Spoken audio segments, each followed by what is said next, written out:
Ovo je prvi iz serije videa u kojem želim da pokažem koje su mogućnosti programa Creative Template Designer. Ovo što sad vidite na ekranu je izgled ekrana u kome se vrši crtanje layouta. Najjednostavniji način za crtanje je deljenje ekrana, znači korišćenje komande split. Postoji dve komande i sada, znači, sa komandom split možemo da horizontalno dovršimo sečenje i za point miša vidite i prikaz na koji koordinati se nalazi. Tako da možemo prilično precizno da dovršimo. Evo vidite imate x152 i y215. A recimo, znači sad ako idem i želim da bude x na 260, ja mogu da na mesto tačno 260 i da kliknem. I tu će se vršiti podladio. A recimo, ako slučajno promašim ono što želim, recimo želim se da postignem da bude x, da bude recimo 720. I sad nisam kliknuo na dobro mesto, vidim da to je 728. Mogu naravno da uradim korekciju i da namestim da to bude kako treba. Ali ta korekcija se može raditi na više načina, znači mogu da selektujem neki div, recimo vidite ovdje se vidi kolika je širina, tu je 460, vidite sad je porastao, ali ta sad odnosno x koordinata ove linije na 737. Želim da je vratim, znači želim da je 460 i evo ga, znači na 720. tački se nalazi. To je ukratko kako možemo da nacrtamo. Postoji još puno načina, ali samo želim da vam na brzinu pokažem mogućnosti ovog programa. Recimo mogu da dajem imena. Imena naravno mogu da biram iz pull-down menija i da kažem recimo biram neka standardna imena, ali mogu i da kliknem i da otkucam kako će taj div da se zove. Ovo je zanimljivo sada, ovaj div želim da bude content, znači da s njim prikaže sadržaj, onda on mora da ima štриклирано i ovo polje komponent, znači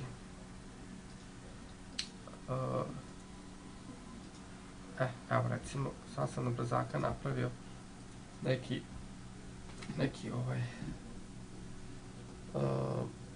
layout, da biste ovo napravili kutkajući treba vam vremena. Prelazim sada na deo programa gde se rade neke druge stvari. Koje su to druge stvari? Pa to je takozvani slicer. U njemu možete da sečete slike. Recimo, ali prvo da idemo redom. Znači da kažemo, mogu da dodelim neku boju nekom divu. Ta boja može biti dodeljena na puno načina. Neću sad baš nešto odvojiti računa kako će tu da izgleda, nego samo da bi vam mogu da vam pokažem.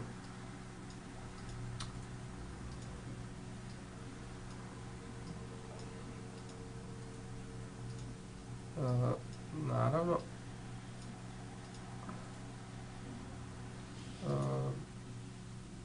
evo recimo, u jednom slučaju, hoću da ova boja koja će da bude u footeru bude jednaka ovoj boji koja je korištena za poziciju user 3. Mogu naravno i da preuzmem boju, evo, kažem, ok, evo vidite kako je boja preuzeta. Sad,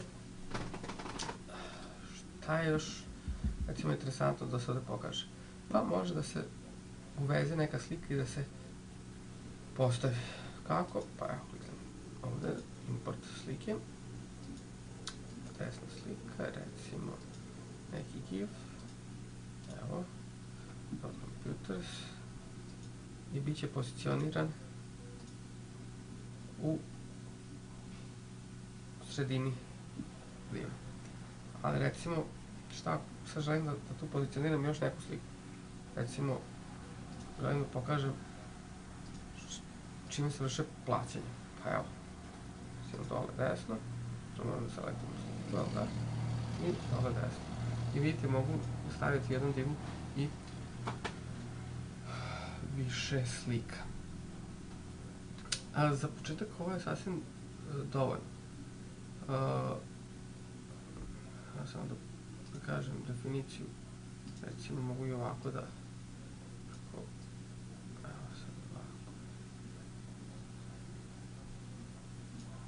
znači body background, i to bi bilo to za ovu prvu lekciju šta ovaj program može. Da, s tim treba da damo neko ime,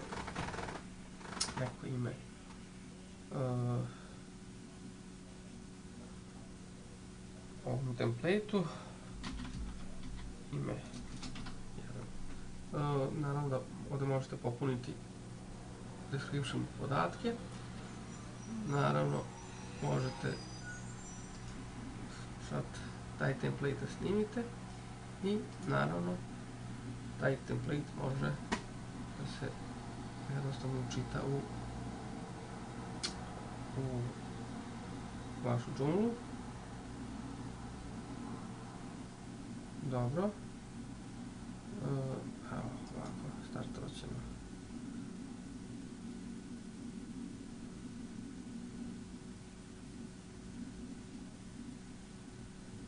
Dobro.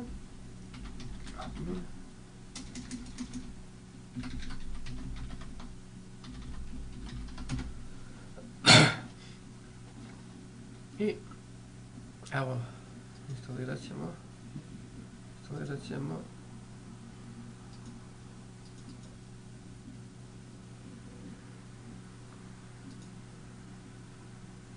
ime 1, evo ga, dodavanje, i sad možemo da kažemo da će ovo biti